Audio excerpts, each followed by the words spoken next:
What is up, Packers fans? Happy Saturday. Welcome into an all-new episode of the Pack a Day podcast. I'm your host, Andy Herman. You can follow me on Twitter at Andy Herman NFL. You can find the podcast at Pack a Day Podcast.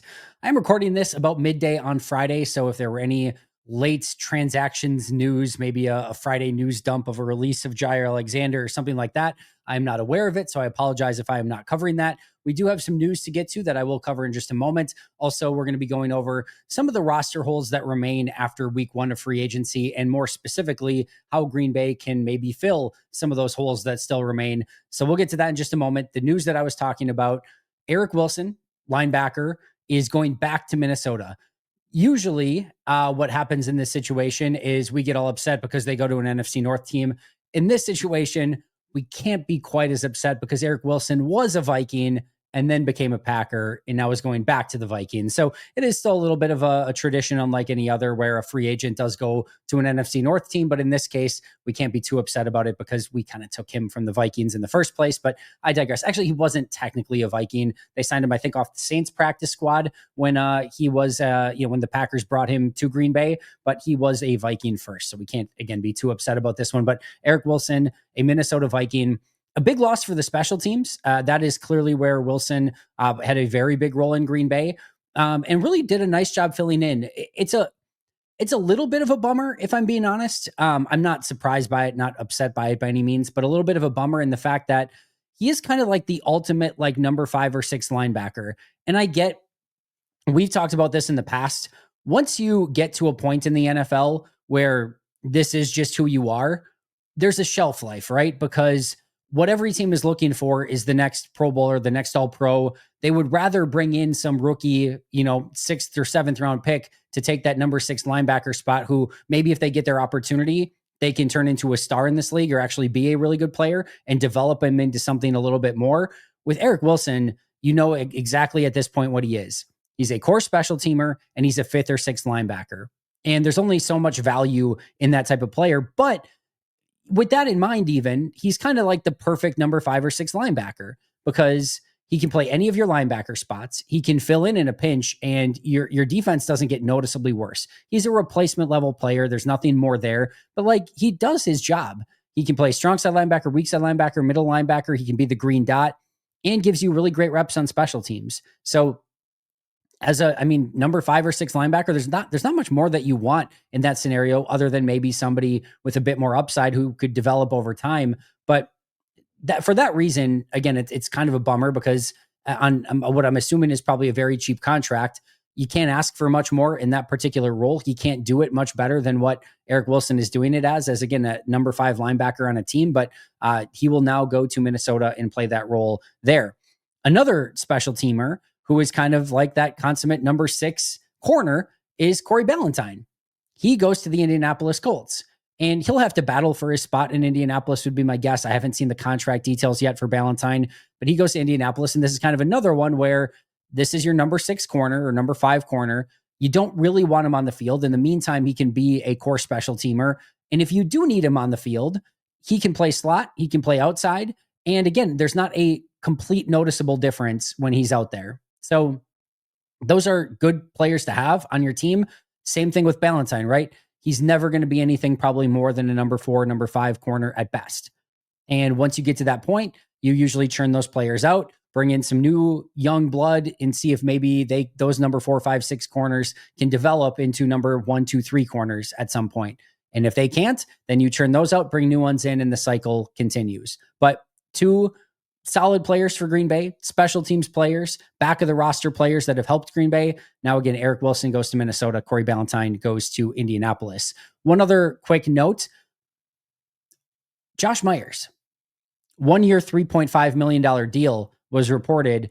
And it was like, that's all he got in free agency. That's a little bit surprising, even though, again, you are not going to surprise me. You might say, well, Josh Myers was just bad. Yeah, I've led that train for some time now. I'm well aware that Josh Myers has not been great, right? This is still a 4-year starter in a market where everyone is getting paid. Oren Burks got paid, like a 2-year, $5 million deal, right? He's a backup special teams linebacker. It wouldn't surprise me if Corey Ballantyne last year, by the way, got over $2 million on his contract with Green Bay. Josh Myers' actual contract, we now found out, 1 year, $2 million.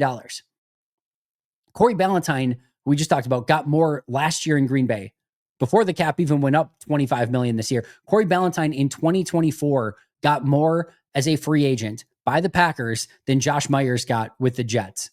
That is a really, as much as I am down on Myers, that is still a unbelievable course of events. I would never have expected that.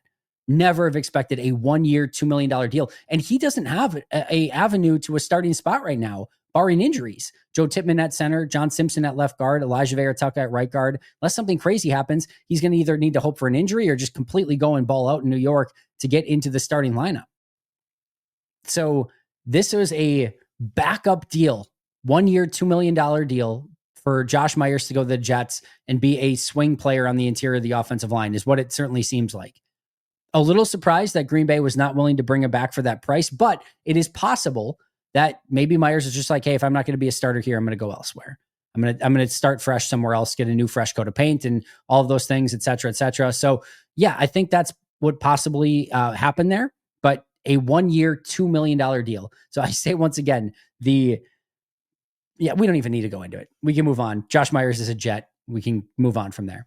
Last thing before we get into our main topic for today, remaining free agents for Green Bay, only 4 of them, at least as of recording this. Andre Dillard, who was a vet minimum number 9-10 offensive lineman in Green Bay last year. Don't think it's impossible that Green Bay could bring him back on a 1 year vet minimum with no signing bonus to compete in camp. We'll see if he gets something better somewhere else, or if Green Bay brings him back, or if they just want to go in another direction. That's one that's still out there. Tyler Davis, he's missed 2 consecutive years. Was a core special teamer. I just don't know that there's an avenue for him to really make the roster anymore. It could be and here's the other thing. If it were to have happened, I think it would have happened already because it's a clear and easy 1 year vet minimum. And if Green Bay had any interest in that, I think they would have offered it to him already. Maybe they've offered it to him and he's like, I'm going to shop around a little bit and see if I can get something else. And maybe he ends up back. But I kind of feel like if Davis was going to be back, he would have been already. Kind of in the same vein with Robert Rochelle. Green Bay still needs depth at corner. So again, this would probably be a 1 year vet minimum sort of deal. He's a special teams guy. He's got now some experience in the system, but they've also seen him. He's getting a little bit older now. Again, 1 year vet minimum at best, but we'll see if Green Bay brings him back. The really only player left that I think Green Bay does probably bring back is John Fitzpatrick on a 1 year vet minimum type deal. And we'll see if they get that done sooner rather than later. I could even see maybe like a 2 year, $3.5 million deal, a little bit more than a vet minimum with maybe a very small signing bonus, something like that. But we'll see if any of those deals get done in Green Bay, if they bring back any of those players. But only 4 remaining free agents for the Packers: Dillard, Tyler Davis, Robert Rochelle, and John Fitzpatrick. That brings us to our main topic for today, which is the remaining gaps, if you will, on this Green Bay roster and how Green Bay can potentially go about filling those roster holes that still exist. So if you remember, probably about a month ago now, I did an episode that said the Packers' 10 biggest holes going into free agency. So we're just going to go through those 10 again and see, did Green Bay address them? If they didn't, maybe why not? And why they are still a hole on the roster. And then more importantly, how Green Bay can potentially go about filling those gaps that are currently there. So number 10 on my list before going into free agency was a developmental or lottery ticket quarterback. They have not done anything there. Jordan Love, Malik Willis, Sean Clifford, still their 3 quarterbacks. How they can fill that, which was what we sort of expected all along, was kind of like a day 3 quarterback, maybe a late day 3 quarterback, just taking a lottery ticket, seeing if he could potentially come in and compete with Sean Clifford for that backup spot, for that number 3 spot, I should say. And you're hoping here that you can develop somebody that can be a backup in 2026. With Malik Willis likely leaving in free agency next year, that would be your hope, is that they can beat out Sean Clifford now as the number 3, and next year they can be your number 2 when Willis leaves. Haven't done anything. Again, I think you're looking at day 3 of the draft. Worst case scenario, probably bringing in an undrafted free agent. The only other option, I talked about this as a potential free agent option for Green Bay, would be Desmond Ridder. He started some games for the Raiders last year. Obviously was the Falcons' starting quarterback before. He's not good. I think we can admit that, but he does have the athleticism and the arm talent that you would look for, kind of like a poor man's Malik Willis, almost, if you would. And we saw Malik Willis was kind of, just out of, any sort of favor in Tennessee, and everyone just kind of thought he's a bust and whatever. Brought him to Green Bay, fit in the system, and look what happened there. I could see if you don't draft somebody and Ritter's still out there, kind of like a 1 year vet minimum as like a reclamation project, he might not even beat out Sean Clifford, right? But that would be somebody that I think you could bring in on a sort of vet minimum deal to compete for that number 3 and maybe hope that you can develop them into that backup quarterback for 2026. So those would be your options there. Late day 3 pick, undrafted free agent. Maybe Sean Clifford takes a step, or maybe you take a stab at a Desmond Ritter. Those are your options for getting that developmental slash potential number 3 quarterback. Number 9 on my list, again, going into free agency, was a blocking tight end. They have not addressed tight end in any way. They still have Tucker Kraft, Luke Musgrave, and then Ben Sims, Messiah Swinson, and Johnny Lumpkin on the roster. John Fitzpatrick, as we just talked about, has not re-signed yet. Some options out there for that blocking tight end role are John Fitzpatrick. He's not like a complete prototypical blocking tight end, but he does a pretty good job at it. I still think that's probably the way that they go and bring him back and have him compete with Ben Sims for that number 3 role, and maybe take a tight end in probably day 3 of the draft, specifically one that could maybe be a little bit more of a blocking tight end. Could easily see them doing that. The other name that is still out there, don't see this happening, but Mercedes Lewis is still out there. Will he play one more year? Well, that remains to be seen. Chicago has not re-signed him yet. I think that ship is probably sailed. I don't know that they want to go in that direction again. If you're going to go in that direction at this point, with Lewis not really being able to get out on routes as well anymore, you're probably just better off playing a 6th offensive lineman out there. But that could be one other option, is bringing back Mercedes Lewis. There's not a lot of great blocking tight ends on the market. So Lewis, John Fitzpatrick, or trying to find one on day 3 of the draft, or maybe just, again, see if Ben Sims can maybe take that step in year 3. Number 8 on my list was a returner. You still have Keyshawn Nixon, but it is looking more and more like Keyshawn Nixon might be your number 1 corner on this team, depending on what happens with Jair Alexander. Jaden Reed's return punts. I wonder if they kind of move away from that. They do have Marshawn Lloyd, who I think could be used as a kick returner if they wanted to go in that direction. They did sign Tulu Griffin to a reserve future deal. He's got some returnability. I'm not sure his odds of actually making the roster are all that great. And then I think your option here is you're probably not going, like they could have signed an Amir Smith-Marset as a more return type player.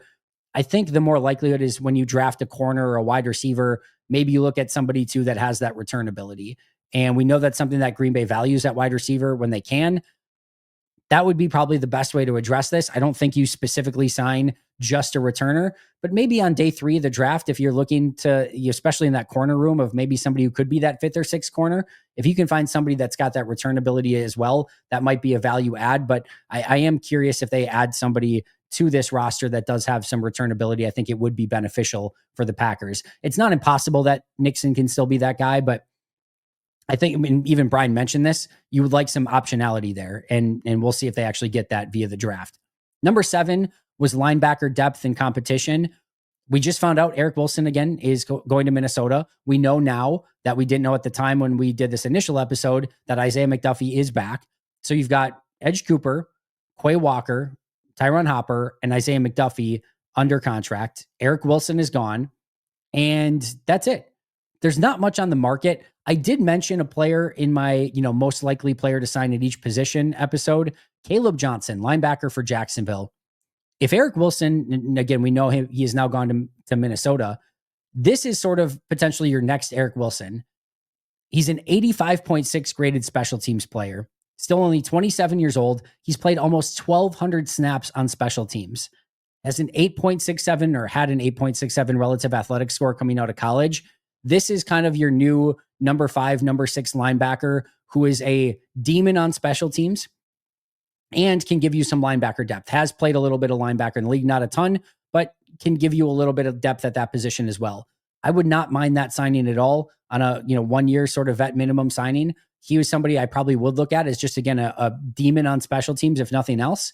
I think there's good value there, and he does give you some linebacker depth. You don't really need a potential starting caliber player here. So I would probably bring him in as a, depth signing, and again, a core special teamer, and then probably look to attack linebacker on day 3 of the draft, 4th, 5th, 6th round pick to come in and be that number 5 linebacker. You're probably looking at Quay and Edgerrin playing pretty much every snap of linebacker, with McDuffie being your 3, Hopper hopefully competing with that number 3 spot with McDuffie. And then again, get a special teams guy as your 5 or 6 and a young player to see if he can develop over the course of the next couple of years.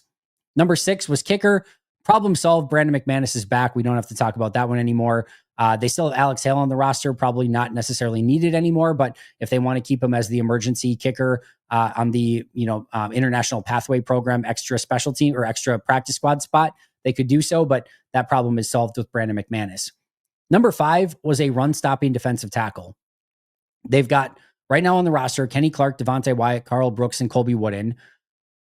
Kenny Clark is a little bit more of that run stopper, but Wyatt, Brooks, and Wooden are more that 3-technique pass rushing defensive tackle type. TJ Slayton, we now know, is gone. He's a Cincinnati Bengal. They also have Nesta Jade Silvera, James Esther, Keith Randolph, and Leonard Payne, all of which are 305 pounds or less. These are not your big run-stopping defensive tackles either, and you're not basing any decisions based off of any of those 4 players. So Slayton's gone. One of the things that I will readily admit I was wrong about, I thought the defensive tackle free agent class would be extremely suppressed. Not the top tier. I thought the Odighizuwas and the Milton Williams and all those guys would go relatively quick, but I thought the middle tier would take a long time to sort out. And I thought teams would wait on it because the draft is so deep at defensive tackle to see if they could get a younger, fresher defensive tackle in the draft. And then if not, then sort of the TJ Slaytons of the world would get picked up after. The defensive tackle market is nuked. It is gone, dead, over. All of them are signed. And I like I said, I did not see that coming. So if you wanted to go get a really good run-stopping defensive tackle right now, you are basically out of luck. The only guy that's still out there is Calais Campbell, the 39-year-old.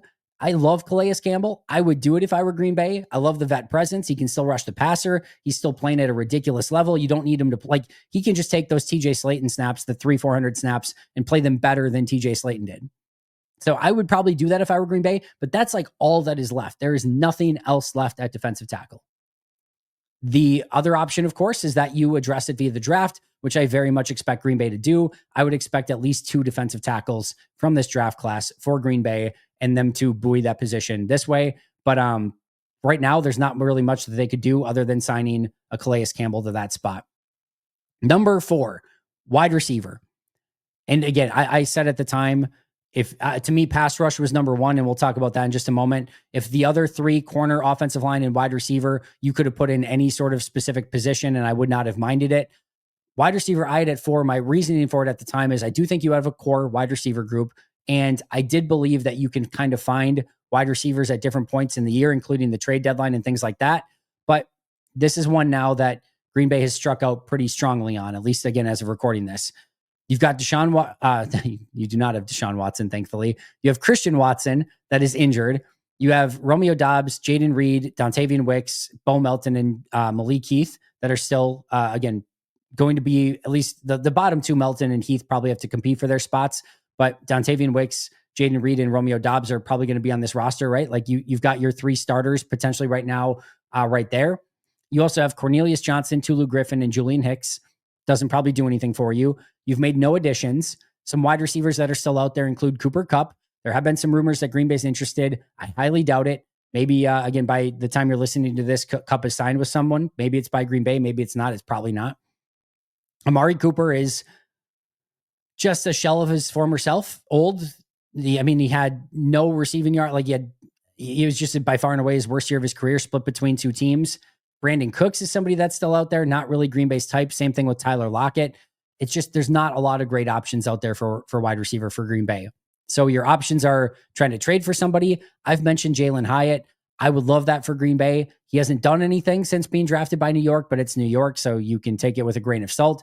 He's 180 pounds dripping wet, so I don't think Green Bay is going to be interested. I would take a flyer on the deep threat, and then you're probably looking at draft to bring in competition. I talked to Paul Brettel on the radio the other day. I think he brings up a great point. I think just bringing in some competition for that position, maybe that is what gets Doubs and Reed and Wicks remotivated, going in the right direction. Still a lot of talent on this team at wide receiver, but man, do you need people to step up. But I'll say this too. Last year, from 2023 to 2024, we didn't expect kind of everyone to take a step back, right? Or at least nobody take a step forward. Just as much as 2024 was a disappointment at wide receiver for Green Bay, it could easily go in the other direction too. And maybe 2025 is a pleasant surprise at wide receiver. And maybe Jaden Reed and Wicks and Doubs all take a big step forward and we don't even have to worry about it. And I think, again, you maybe could find somebody at the trade deadline as well, but very difficult to find somebody that's going to upgrade that roster at this point in time at the wide receiver position. Number three, we talked about O-line depth and competition. Well, they went one step above that. We now know, of course, that Josh Myers is gone. We talked about that. Andre Dillard's still a free agent. And now, of course, Aaron Banks is a huge key member of this team, and he is going to be a starter from day one. They now have six starting caliber offensive linemen. They kind of did before with Myers, but they upgrade that. Likely going to be Rasheed Walker at left tackle, Banks at left guard, Jenkins at center, either Jordan Morgan or Sean Ryan at right guard, and then Zach Tom at right tackle. Great to have six of them. You still have some depth there as well. Kadeem Telford, Jacob Monk, Travis Glover, then to a lesser tier, Donovan Jennings, Marquise Hayes, and Trey Hill. Those are where you're at right now for the Packers' overall depth on their team. I think they could still use a flyer free agent, maybe a Jedrick Wills, a DJ Humphreys, or a Dylan Radunes, former high draft picks, kind of in that Andre Dillard range, or they could just bring back Andre Dillard. And I would still expect them to take an offensive lineman or two in this draft as well to kind of add some competition to the back end of that room and prepare you next year with all the free agents that you have coming up on the offensive line. Number two was cornerback. Of course, you've still got some very talented corners on this team in Carrington Valentine, Keyshawn Nixon, and then Javon Bullard in the slot. Jair Alexander is a question mark as to what's going to happen. Again, at least as of recording this, Eric Stokes is gone. Corey Ballantyne is gone. Robert Rochelle is still a free agent. You've got Kamal Haddon, Caleb Hayes, Kalen King, and Isaiah Dunn. And of course, now you have Nate Hobbs entering this conversation as well. They've done a nice job of getting a corner that can fill a variety of different spots and has great versatility. They now have, again, let's just put Jair to the side. You have Nixon, you have Hobbs, and you have Valentine, plus Bullard in the slot. You've got four guys that can go out there and play, right? Like right now and play starting caliber snaps. They're going to probably address it in the draft. I'd expect them to take somebody in the first 4 rounds to add more depth and competition. And then you've got guys like Kalen King, Kamal Haddon, who can compete for that number 6 spot. We'll see if they bring back a Rochelle or bring in some sort of veteran. I don't think there's really a veteran worth bringing in other than maybe like a Robert Rochelle as like a depth piece. I think this is probably going to be a position that gets filled additionally via the draft. Or again, maybe a Robert Rochelle at this point. Last but not least is pass rush. No additions here whatsoever. Rashawn Gary, Kingsley Enagbare, LVN, Brenton Cox, Aaron Mosby, all still on the team. Deslin Alexander, Jeremiah Martin are also to a lesser extent on the team. The free agent class is completely picked over. Of course, Trey Hendrickson is still a potential option out there. Azeez Ojulari, Dante Fowler, Matthew Judon, Charles O'Menahue. Those are kind of your leftovers at this point. We've heard that maybe there's some interest in Dante Fowler. Maybe that's something that could get done. His pressure rate last year was good enough to at least be like, okay, he could maybe be some sort of value add in a pass rush only role. But I don't know. There's just not much out there, right? I wouldn't mind a Menahue. I wouldn't hate Judon if, Covington gave him a strong vote of confidence and Covington felt like he could get him back playing the way he was a couple of years ago. But this is a very picked over class. And this is also another position that they're probably going to have to address via the draft at this point in time. What I'd expect here is mostly value free agents. Again, Trey Hendrickson's out there. That's about it from a big time player aspect. Everything else is going to be value at this point. It is worth noting that Goody usually does a great job of having these value free agents and bringing them in and having them not only compete, but actually play legitimate snaps and go out and be impact players for this team. So we'll see if he is able to add a value free agent or two. Remember, it doesn't have to be now. He picked up Devondre Campbell very late in the process. I want to say it was like mini camp by that time. So it doesn't necessarily have to be right now. And Goody will continue to look to upgrade the roster, but he does usually do a very good job in this phase of free agency. That would be my expectation. I don't think there's going to be any big signing left. The draft, of course, is going to be huge. 8 draft picks. It wouldn't surprise me if Goody ended up with even more than that. He could move up a little bit, could move down a little bit. There's a lot of different options there. Cut down time as well. We saw last year he traded for Malik Willis. That was a big time trade that he made right before cut down time. Also has been known to claim players right at the end. So again, don't rule out some possibility of being able to upgrade the roster at different times throughout the course of this offseason. And then of course you've got the trade deadline as well. But as of right now, if you are looking for more free agents, I would suggest and expect that it's going to be more value free agent signings at this point in time than anything else. That's how I think, or the remaining holes that Green Bay has, how they can go about filling those. A lot of them is going to be via the draft. Maybe you can find a special teams linebacker. Maybe you could trade for like a Jalen Hyatt, like a Caleb Johnson at linebacker, as I was mentioning earlier. Maybe a Jalen Hyatt, bring in a John Fitzpatrick as a blocking tight end. Maybe a Desmond Ridder or a young quarterback in the draft. These are the sort of things that you're looking at this point moving forward. Don't get your hopes up too high for any additional big time free agents signings and or trades at this point. That's going to do it for me today. Thank you so much for joining me. I'll be right back here tomorrow with an all new episode. Shout out to our All Pro and Hall of Fame members, Most Hated Minnesota, PJ Wayne, John Wild, Brandon Paletta, Jennifer Wright, Boom Handle, Donald Lee, Lori Lord, Baby QB, David McCluskey, Donald Decker, Alex Wong, Peter Ataka, Jay Zimmerman, B Brown, Puerto Rican Packer, Dan Guestford, Step Keat, Dylan Pat Scott, Bobby Santoro, SoCal Pack, Chris Rager, Izzy Roberts, Ian Ewing, Razul Douglas Time, and Jake Conner. I'll see you guys soon, but until next time, and as always, go Pack Go.